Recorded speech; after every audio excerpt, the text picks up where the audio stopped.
these local stores, these local businesses that's corporate, Snipes, Foot Locker, and seeing our people merchandising there instead of Nike. Let Nike sell online. You want a Nike Tech sweatsuit? Get that shit online, bro. Thanks. You know what I mean? Get that shit online because this store is in our neighborhood and we power it. So our people should have our brands in them. Thanks. You know what I mean? The brands in these stores, okay, y'all got the sneakers, cool. But the clothing, man, them clothing should be empowering our people because we're the one bringing our money in and nobody's giving us no money back. Everybody's scheming our people, bro. It's like you got corporate brands scheming our people, and then you got nonprofits scheming our people. Right. So the people who are supposed to be for the people are scheming us, and then the people who are not for the people buy shit off me too. When I come through, her kids buy shit off me. She got sick and passed away. Before she passed away, she told her son, "Bury me and love money." Right? Older lady too. Had to be like in her 70s, right? So I don't know nothing about her passing. Her son called me. Like, "Oh, what's up, bro? What's the deal?" He said, "I need a sweatsuit for my mom." I said, "All right, bro, I got you. What she want? What she want?" He said, "Give me I think he said any Love Money sweatsuit, man. Just a Love Money sweatsuit size. I think he said extra large." I said, "All right, cool. When you been bringing it to her?" He said, "I got a barrier in it. And when my mom passed away, she wanted to be buried in Love Money, bro." I said, nah, bro. Nah, bro. Put your mom in the dress or something." He said, "Nah, bro. Before my mom died, my mom told you, make sure you bury me in Love Money." You feel me?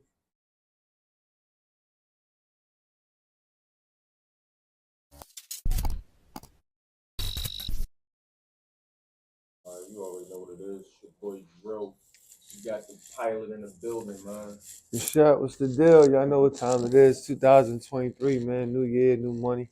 Right, started off right, man. Had to get the most popping street wear out here in Philly. You know what I mean? Love Money, man. What's up with you, bro? Man, I can't call it, bro. This shit it's looking like another successful year though. Right. You know what I mean? Starting off early is looking successful. Year 8. Year 8. This is I just wrapped up my 8th year. So this is going into the 9th year. Okay. You know what I mean? Like the end of this year will be 9 years, December 2023, be 9 years. Wrapping up 9th year. Tell the people how do you get to year going into year 9? How you get to year 9? Consistency, reinventing more than anybody you know. Don't stick with a brand. Don't stick with a logo. Don't stick with a color. Don't stick with a trend. Try not to follow the trend. If you're gonna follow a trend, follow real popular longevity trends like a Ralph Lauren trend. You know what I mean? Like follow Ralph Lauren's like one of the best trends to follow because everything's always common. Navy blue with the white, navy blue with the red, the black with the white, the gray with the navy blue, the black with the red, the common shit, simplicity. Yeah, I do the big Love Money logo, but just the heart and dollar sign is my polo horse. You feel what I'm saying? Like just the heart and dollar sign, the shit that's on my face. That's the polo horse. And when you stay consistent and constantly reinventing and never follow trends that's like just trendy right now, you stay afloat, you stay relevant. You know what I mean? It's like, and the hardest part about it is staying down. It's like, like you really gotta believe that I'm not gonna take that wave. You know what I mean? Like when everybody was doing the shiny coats, I ain't doing. When everybody was cutting the bottom of their hoodies off, I ain't doing. When everybody started doing the full zip Jones, I ain't do it. When everybody did the what else was they doing? The wide bottoms at the bottom, what they call it, stacked up. I ain't do it. You know what I mean? Like it's trendy right now, but that's not forever. So it's kind of like don't do something for the moment. You know what I'm saying? That's like if the Eagles win the Super Bowl, you make Eagles Super Bowl shirts and put your logo on it. No, just make Eagle shirts, bro. Don't connect your brand with that. That's like you're using that to boost up your brand because that's trending because they're winning. You know what I mean? So that's what got me this far, was just believing in my craft, knowing that what I'm doing is what I want to do. Nobody's steering my boat. You know what I mean? Like I ain't following nobody. You know what I mean? I appreciate my followers, I mean, and I like the people who I follow, but literally following you, I ain't into it. You know what I mean? Go get a store in the mall. I don't need one. I had stores before. I got the bag to get it, but that's what everybody doing. The malls is opening up stores for people to come rent it. Why? Because corporate brands are falling down in sales. Why? Because brands like us are rising up in sales. Yeah, let's talk about that. You was talking about how you trying to one of your goals is to see more local brands in the Snipes, in the Foot Lockers, in the you know what I mean, in these stores instead of the Nikes and the whatever else. You know what I mean? Yeah, think about it. Think about it like this. Merchandise is $1 billion industry. There's no way around it. $1 billion industry. Okay. Who makes it $1 billion industry? People. The people. So, poverty-stricken families make enough money to make the merchandise industry billionaires, right? Because we buy clothes, right? Okay, so the money's in our pocket. So, you got sneaker stores in our community, right? You go in there, they got Nike sweatsuits, they got Snipe sweatsuits, they got Polo. They're trying to bring True Religion back out. Old brands that was charging us an arm and a leg back in the day, bringing their prices down and trying to reinvent and put them back in our communities. Brands that never gave us nothing when they was making top dollar off us, right? Okay, so now you look at it and say, damn, there's a lot of money in that store. In this community, a lot of money is going to these corporate brands. Now, what do I do to influence our people to create brands? Every household should have a brand. The best quality brands you'll see the most. And those brands will eventually overthrow the brands in those stores. Why? Because you got regular people working in them. They're going to talk. Right. This is hot. This is hot. Why is all Nike new shit going on the clearance rack? Because nobody's buying it. That jacket was $300 last week, but now they got on the clearance rack for $125. Why? Because nobody's buying them. Why? Because people are selling more on the street. More brands are coming up underground and circulating underground money. But it's not enough of them. You know what I mean? It's enough to slow down some sales in those stores, but it's not enough people doing it. So I keep influencing people like, yo, open a brand, start a brand, start a brand. It don't matter how many of us got closed. It's too much money to oversaturate the underground money. You know what I mean? The underground, it's billions of dollars we're not collecting. Snipes getting it. Foot Locker getting it. Marshall's getting it. Burlington getting it. Ross getting it. Walmart getting it. Plain t-shirts. The Poppy stores. Bro, we could be selling plain t-shirts.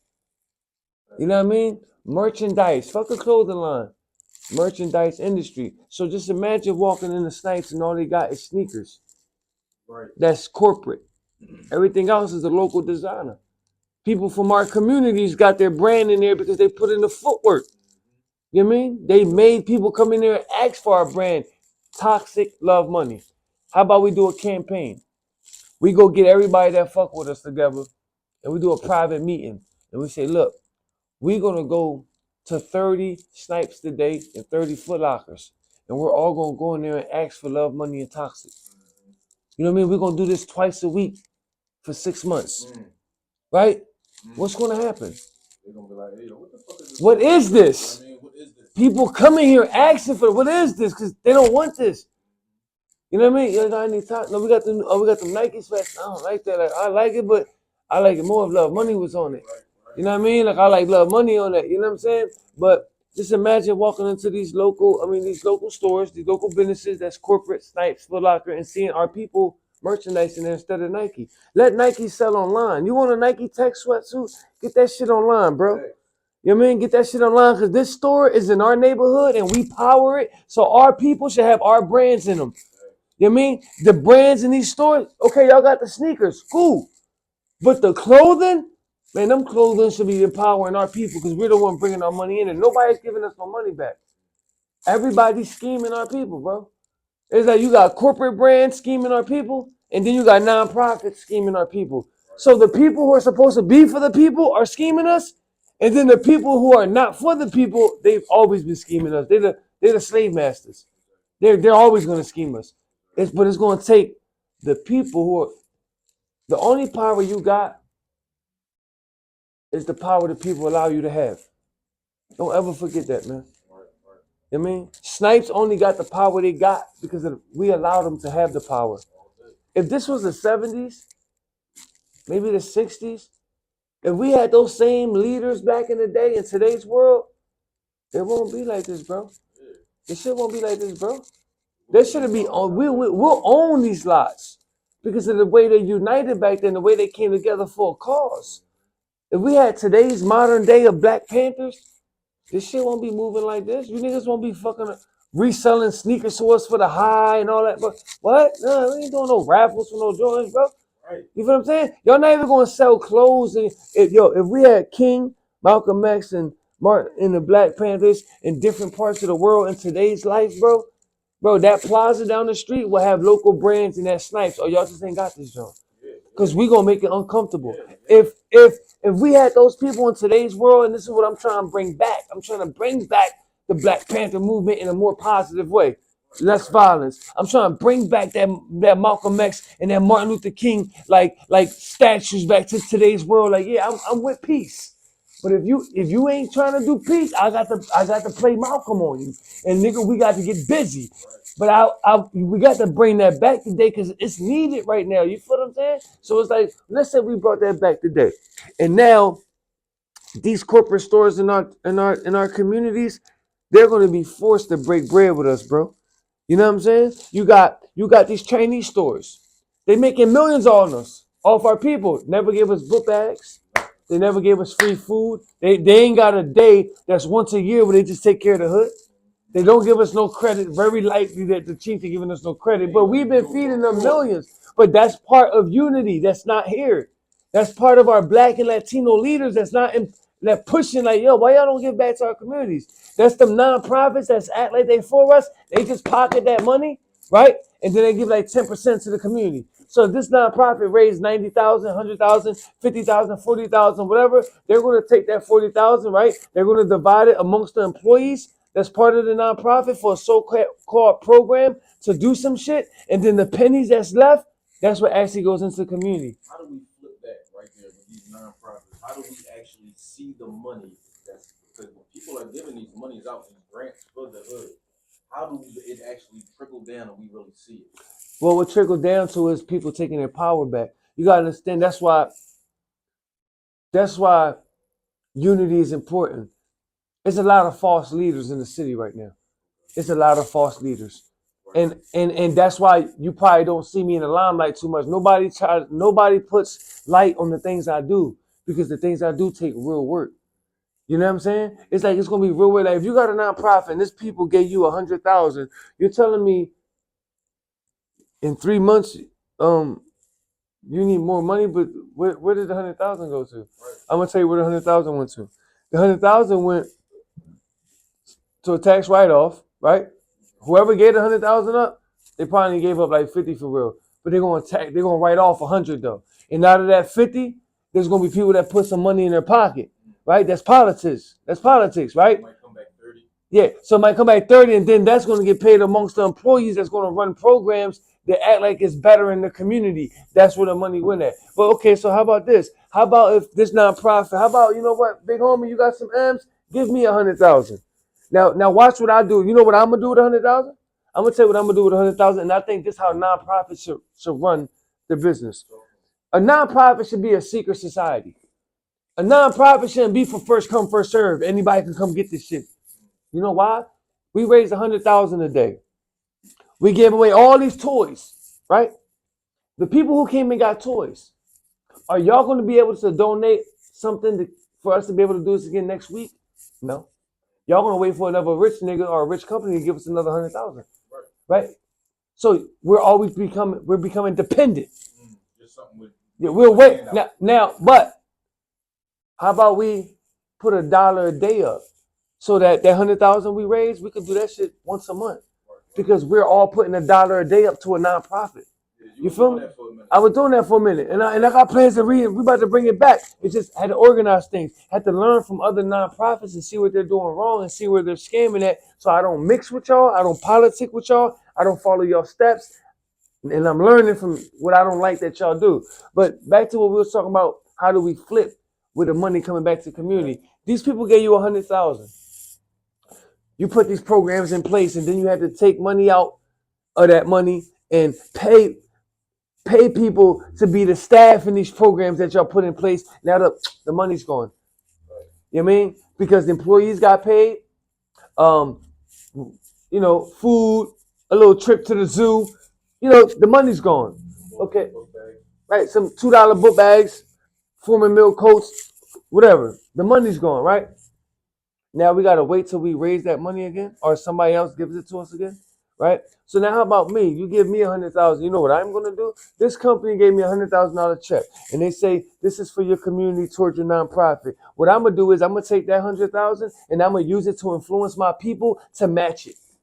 So let's say I got 100,000. The next 10 days, we're gonna start the day. 7 o'clock tonight, IG Live, I'm giving away $1,000. You know what you gotta do? You gotta donate $1 and leave your phone number in the notes. We might raise 700 today. So we really only gave away 300 out of the 1,000. Okay? Tomorrow, remember the goal is to build a system so we can always have our own money. We're not waiting for you to give us another 100,000. I'm gonna use this 100,000. I'm gonna use this 100,000 to influence our people to build a system that'll keep this 100,000 coming in, so we'll be able to give it away once a week.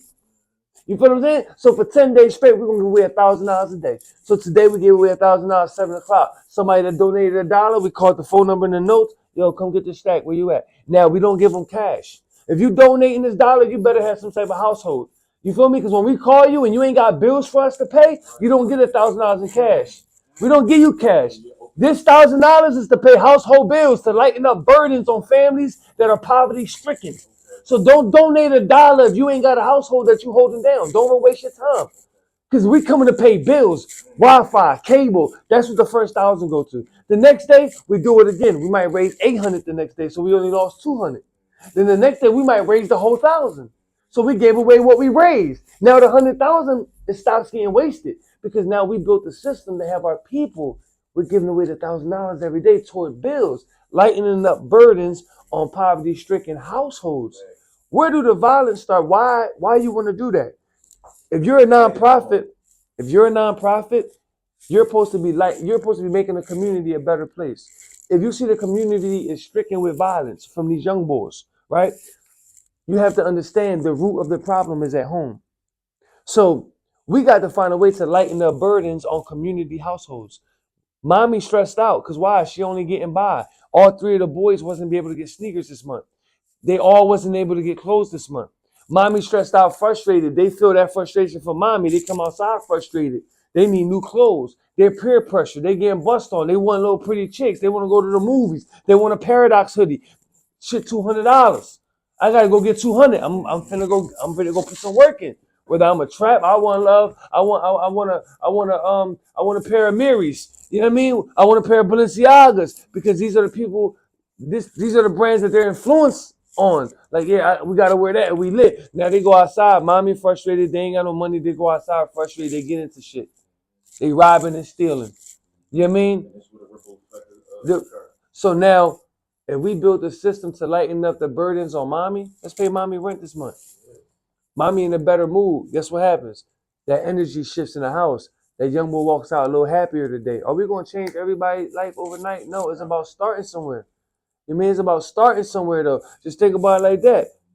We raised $1,000. How about when 4,000 or 5,000 people donating $1 a day? Right. We're talking about $35,000 a week. We're really lightening up some burdens. We're really doing things that's like shifting. We're shifting the energy of frustrated children. Now, when the shit leaps and we're raising $20,000, $30,000 a day, now it's time to go get a rec center. See, when you first build the system, it's only gonna be good to just pay $1,000 in bills for people, right? That's why the system building. When the system's built and we're raising like $4,000 or $5,000 a day, now let's go get a rec center. Yo, look, people, we're not gonna give away $1,000 tonight, but this week we're gonna save everything we raised and we're gonna go get this rec center. We're gonna put the money up to facilitate the rec center. So what happens with the rec center? Is it anybody can come? No. If you never donated $1, your children are not welcome to this rec center. Just like with the YMCA, that's you're it. On welfare, you can't get in the joint for free. That's you it. Ain't got the joint. That's it. This rec center, we're gonna build the next generation of teenagers with this funding, ages 6 to 12. I'm not dealing with teenagers. There's other nonprofits that do that. My nonprofit, I'm dealing with the next generation of teenagers. Right. I'm going to deal with the children that we can still embed the fear of God in. You know what I mean? I'm not about to try to. 17-year-olds, they already stuck in. They're already in the mix. They already. Man, 13 and up. I'm not even playing with you. There's other people to deal with you. I'm not giving up on you. I'm just saying I'm not going to deal with you. My program not for you, bro. My program is from ages 6 to 12. This is my dream. This is my goal. This is my mission. It's for my people. It's for my community. Got to build a system to fund each other, though. I don't want to depend on a grant. What happens when the grant ain't got grant money for us no more? We lost funding. Now I'm waiting. Now professional trainers and coaches that we got in these rec centers can't get paid. But if we're putting this dollar up every day, we're taking care of the people with our own funding. The government doesn't control what we raise. You feel what I'm saying? Now what happens with the more power you gain in the community? Now we got the power to overthrow them brands and snipes. Why? Because we boycotted. Now, how we boycotted? When we 600 deep outside of Snipes and we all, like 50 of us got tables with design on it. When the cops come, what they going to say? These people take care of their people, man. They take care of my folks. Cops will get back in pocket if you show them that you care about the people in general. That's why white and black got to stop. That whole Black Lives Matter shit, that shit go out the window, bro. That's that, nigga. You my brother, bro. If we both died today, I'm Puerto Rican, you black. You my brother, bro. I'm not black, bro.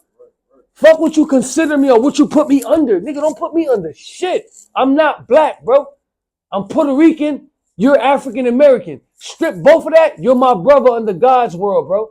It ain't no certain lives matter, none of that shit. You know what I mean? So I'm not, don't support small black businesses. No, nigga, fuck that. Support small businesses. Support local businesses. Support your folks. Don't label us nothing. Stop labeling me like black, Latino, they the same. No, we not the same. We're different color. We're just the same under God's eyes. And under God's eyes, we're not black. So don't label me what God didn't label me. You know what I'm saying? That's my brother. You know what I mean? That's what we got to, you divide it. When you say Black Lives Matter, support black businesses, you're dividing people. You're making some Latinos feel like that's a black business. So right. No, but you fall under black though. No, I don't. Right. How? Where do I follow that? I don't feel that way. But that's my brother though. But why are you dividing us? Don't stop dividing. You're dividing the people. And that's who made money off the Black Lives Matter shit? Some white people. Strategy, bro. Division, bro. Make us feel like, oh yeah, this for me. No, they're dividing you, bro.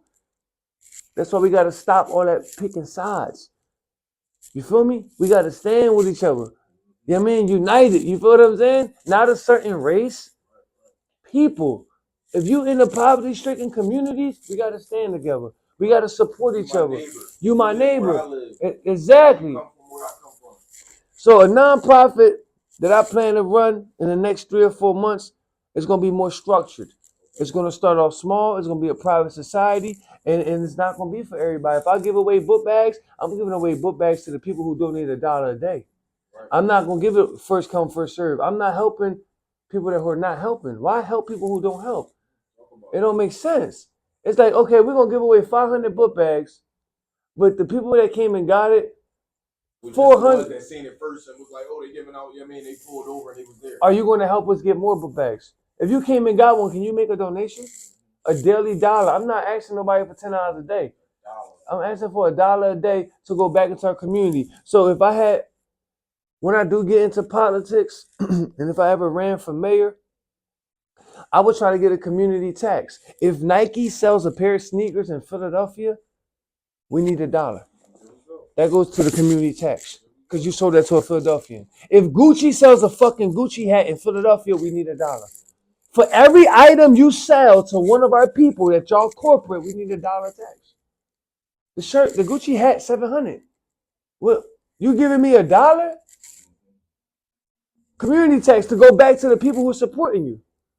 So that's what the whole nonprofit thing is, and it's sad that our people not recognizing that they're taking advantage of us. People in power. Then you got people that come from where we come from, who get leverage And then they act like the people in power. It's like, damn, bro, you come from where we come from, and now you trying to overcharge our people just so you can become wealthy, and you're not giving back. You're just like, you're giving us like false hope. You know what I mean? I had a conversation with this kid that's the voice of the youth, so they say. And yeah, it don't even matter. Not the voice, not the kid, not that kid, but just they're saying that the kids are listening to him right now. So I said something. He said something like, "Yeah, I'm giving the kids my story, man. I'm giving them motivation. I'm giving them this. I'm giving them that." And I replied to him in the comments, and I said, "Look, your story is written in stone, kid. We know your story. Your story's not motivation, and that's not motivation no more. Evolution has changed that. Your story's not motivation no more. What's motivation is teaching them how to be you. Your story's in stone already. We know the story. We know you came from here and stepped it up and got there and we know the story. The story's in stone. But if you want the youth to be better, you can't sell them motivation, bro. Evolution has changed. This is not the 80s or the 90s. I was influenced by Jay-Z's story. You know what I mean? And motivated me to be a better man, right? But I heard Lil Baby say a few years ago, the blueprint can't do nothing for me today. Jay-Z Blueprint 1 don't do nothing for me today. But it did something for me back then. But I understand what Lil Baby's saying because evolution. Now, I don't want to hear your story, how you became great. Show me how to become great. Show me how to be you now. Why you think I teach everybody how to make clothes? Bro, no taking no shade from nobody, bro. When I started, bro, it was like 3 clothing lines in the city, bro. I started December 2014, bro. All I knew was Belargo, Forever Do Me. Milano was around? No, Milano wasn't even born yet. She wasn't even, nobody even, Lavello around? Novella wasn't even around yet. I only knew Belargo, Forever Do Me, and Love Money, bro. It wasn't nobody, bro. I can't name another brand in 2014 that was popping. You know what I mean? It wasn't all the local brands, right? Once I got my foot in the door, I showed the whole city where to get the machines at, where to get the sources at, how you hit the street. Niggas wasn't walking around selling their brands in niggas' hoods. You couldn't spin through Trap Street with no duffel bag and no shirt talking about I'm trying to get some money. You couldn't go through niggas' blocks in the hood in Kensington like just trying to run on niggas' blocks and get money from like, yo, let me like, yo, I got some merch. I made that cool, bro. Last nigga I remember doing that was the Scheme. And that was years. That was like, and that was an era where people were lovable. I did it in an era where shit was dangerous.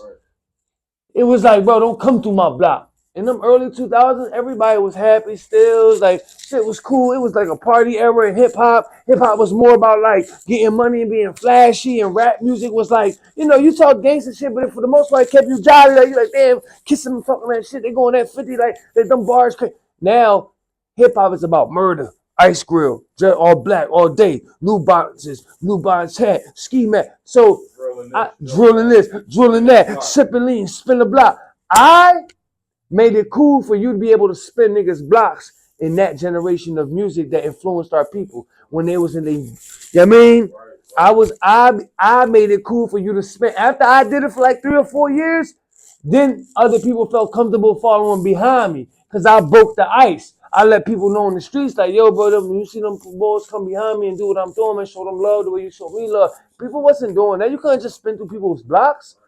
Bro, I got OG cards in these streets, bro. If I hit certain blocks and tell niggas like, yo, bro, this brand come through here, they get no play. Matter of fact, go at them. I got that card. You ain't got to like it. And I'm not a shooter and I ain't no killer.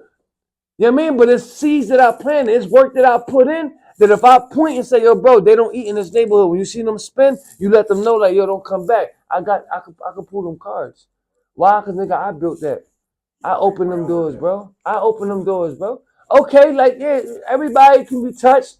So, you know, motherfucker, you spin the nigga blind, he tell you don't come through here no more, and you tough too. You like, man, whatever. Y'all shoot it out, whatever. But it was my car that put that pressure on you. You know what I mean? So if y'all do shoot it out, you ain't coming back. I'm just saying that goes to show you who stamped that shit in the streets. Niggas ain't had no clothing line. Niggas ain't know where to get no shirts at, no hoodies at. I give away all the sources. Why did I do that? For what? If it was going to slow down my money, it wasn't going to slow down my money. I was trying to overthrow corporate brands. So how would I do that? By empowering my people when I got the juice. So I showed everybody how to get lines. People in the comments should say it too, man. In the YouTube comments or whatever, people should say it like, yo, you right, bro. You right, bro. You showed us the game, bro. You know what I mean? It's brands now that's popping. They got too much pride to tell you, yeah, I got my ideas from him. I started off from the information he gave us. I mean, I went and found my own after that, but he is my inspiration. They won't tell you that. To the ego, pride. You major now. You big. You know what I mean? You think you. And the funny thing is, major, though? what makes the internet? So you got a motherfucker that got 100,000 followers. You see a lot of celebrities might be wearing his hoodies and all that, right? But you ain't got $1 for every follower. You ain't got 100 racks. So you major from the looks of it, but in the mirror when you go home, you know you ain't got what it look like. You know what I mean? You just look major. What makes you major, bro, is when they don't know what you got. When only you know what you got. And you really know. Exactly. You know what I mean? The ones who really got it, you don't know they got it. You just believe they got it. You know what I mean? You believe they got it. Not because you see it, it's just something in you just know, no, he got some paper. He got paper. He look like that, but he got some paper. You know what I mean? Jay. You look at Jay like, come on, that's Jay, bro. Jay got that paper. I mean, you look at Nas like, yo, yeah, Nas rap like that, but Nas got that paper. He not like our type of rapper, but you know, Nas. So let's talk about it. You about to be going in a year 9. When did you really start making money in this merchandise? The first 3 years was wreck. Right. I was talking about you was like in a band. I was still in a bando like my first 2 years, I think, bro. I think I still was in a bando like my first 2 years. I was still squatting house to house. I think it was that 3rd year that I learned how to have money and manage money. You know what I mean?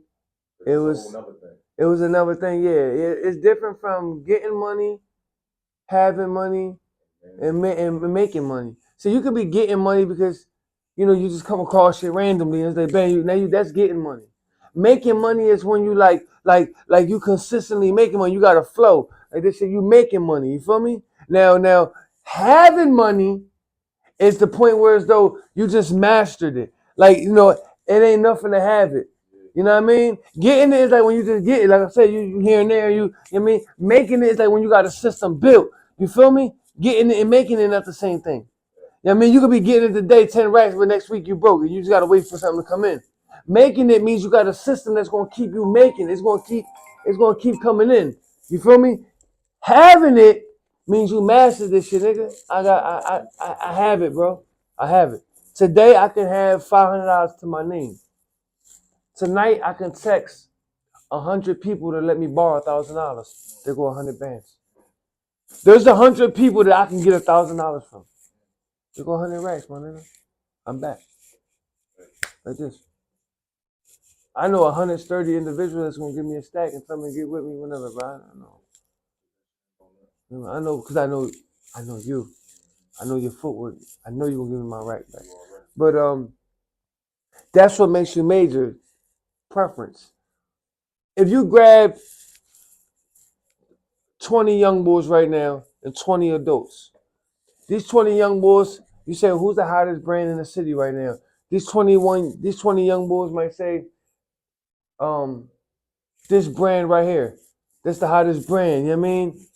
Then these 20 adults are saying, I think this brand. Okay, what's your reason? Well, that's what's popping. The kids say that's what's popping. Like, you know what's popping because they watching social media. They're going off what's trending. That's what's popping. Now, what do the adults say? What makes you say this brand? Well, I like the owner. I like what he stands for. I like the character of the brand. I know the story, and it's like, you know what I mean? I don't even care what the designer, whatever he's selling or whatever she's selling. I'm buying it just because I like what they do with their money that they make off our people. I like the way they empower our people. So now you got to put that on the scale because the adults, they're based off morals now. So their opinion is based off morals. The kids' opinion is based off what's trending. You put that on the scale, what weighs more? Now you know what brand better. Put it on the scale. You know what I mean? Kids are saying this brand is better because it's trending. These adults are saying this brand is better because of the morals of the person behind the brand. What the person stands for, what the person does, the character of the person. You know what I mean? You put that on the scale. That's why a lot of niggas can't fuck with me. It's nothing personal. I know your logo probably hotter than mine. You know what I mean? Your quality might be a little better than mine. You feel me? But is your customers ready to go to war for you? That's when the scales weigh. You know what I mean? Yeah, they love your brand, they buy your shit, right? But you gotta go to war tomorrow against the government. Or you gotta go to war against a civil war in your community. How many of your fans standing behind you? I got real people. I got people that's gonna bring guns out for me. I got cops, I got judges, I got politicians, I got killers, I got pushers. I got niggas that I done bailed out. I got people I done help pay for funerals. It's a different type of army behind me. Your army can't match my army. Some of these niggas gonna die with me. Ain't nobody trying to die with you about no hoodie, bro. They don't love it that much, bro. You know what I mean? They like it. Logo fly and all that. Yeah, the logo hot and all that. But that love money shit, no, that's not about the brand. I love that nigga, bro. I had a nigga take a chain off his neck, a gold chain, and give it to me. Street nigga. Slept through the block one day and was like, damn, bro, Joint nice. I fuck with that joint. He had $100 bill, gold joint. I'm like, yo, that's joint nice, bro. I bust my trap. He on the phone going, he like, yo, let me get a hoodie. I'm like, all right, so I'm busting my traps on the block, whatever. Boom, boom, boom. He on the phone. I'm about to leave. I'm like, yo, here go your hoodie. So, boom, he like, yo, let me get that. He cashed me out, right? And then he like, yo, he said something on the phone, and I'm already walking to the car. And then he knocks on the window, like, hold on, don't leave, bro, don't leave. He hangs up the phone. He walks around. You like this, bro? Good shoot, my nigga. Took the chain off his neck and everything. No, nigga, that's yours, nigga. You like that, nigga? That's yours, nigga. That's your trophy, nigga. You that, nigga. You that. You mean this shit give me chills, bro? You know what I'm saying? This shit give me chills, bro. This is somebody that worked for that trophy. You know what I mean? That jeopardized his life and his freedom to get that chain and gave it to me just because I liked it. Where you think that came from? He ain't want nothing from me. He ain't want no shout out. He ain't asked for a picture. He don't got a small business. That was a genuine, that love came from here, bro. You know what I mean? That was his way of telling me, nigga, you the Jay-Z of this, you my Jay-Z, bro. You know what I mean? I ain't got to be all Joe. I made it simple and clear for you, nigga. You my Jigga, bro. You know what I mean? You my Nas, bro. You my Biggie, bro. You my Pac, bro. You know what I mean? Just in my lane, you feel me? I had a lady that used to sell Spanish food on the block. And I used to come through the hood one night, you know, my duffel bag or whatever, and I'll buy everything she got in it. Every time I walk by, even if I eat 4 or 5 of them and I'll give away 10 of them. You know what I mean? But I clear her whole joint, the patelios, the pinchos, give me all that shit, cash her out, boom. She used to buy shit off me too when I come through, her kids buy shit off me. She got sick and passed away. Before she passed away, she told her son, bury me and love money. Right? Older lady too. Had to be like in her 70s, right? So I don't know nothing about her passing. Her son called me. Yo, what's up, bro? What's the deal? He said, I need a sweatsuit for my mom. I said, all right, bro, I got you. What she want? What she want? He said, give me, I think he said, any Love Money sweatsuit, man. Just a Love Money sweatsuit size, I think he said extra large. I said, all right, cool. When you been bringing it to her? He said, I got a barrier in it. And when my mom passed away, she wanted to be buried in Love Money, bro. I said, nah, bro. Nah, bro, put your mom in the dress or something. He said, nah, bro. Before my mom died, my mom told you, make sure you bury me in Love Money. You feel me? This ain't no clothing, man, bro. The people that fuck with me, bro, them niggas these ain't no supporters, bro. This is my army, bro. You know what I mean? We not all on the same page. But if I told niggas I was fucked up today, they're gonna send that bread. You know what I mean? I might drop a hoodie and everybody don't cop it. The whole army don't cop it because everybody ain't got money at the same time. But I'm doing numbers, though. I'm gonna do my numbers. I've been the most relevant brand in the city, bro, in the last 10 years, my nigga. I ain't have a year that I fell off yet. I ain't have a bad year yet, bro. Every year I made money. I just didn't know how to manage the money I was making in the beginning, but I made the money. The money was made. People was wearing it. People was getting tagged. I had the celebrities. I had the Jada Kiss. I had the Fabulous. I had the Rick Ross. I had the Kevin Hart. I had the Amber Rose. I had the Wiz Khalifa. I had the Lil Uzi. Bro, when I started, I had the whole celebrity. I had to deal with Dream Chasers. I had the development deal with Lil B and them. I had O'Malley and them hopping out the jet with that shit on with Nicki and Meek in the background and shit. I did all that. Oskino was the first one. Spado, like Oskino was the first one though. Oskino flood. Yo, bro, I'm gonna tell you one thing about I'm gonna tell you one thing about Oskino, bro.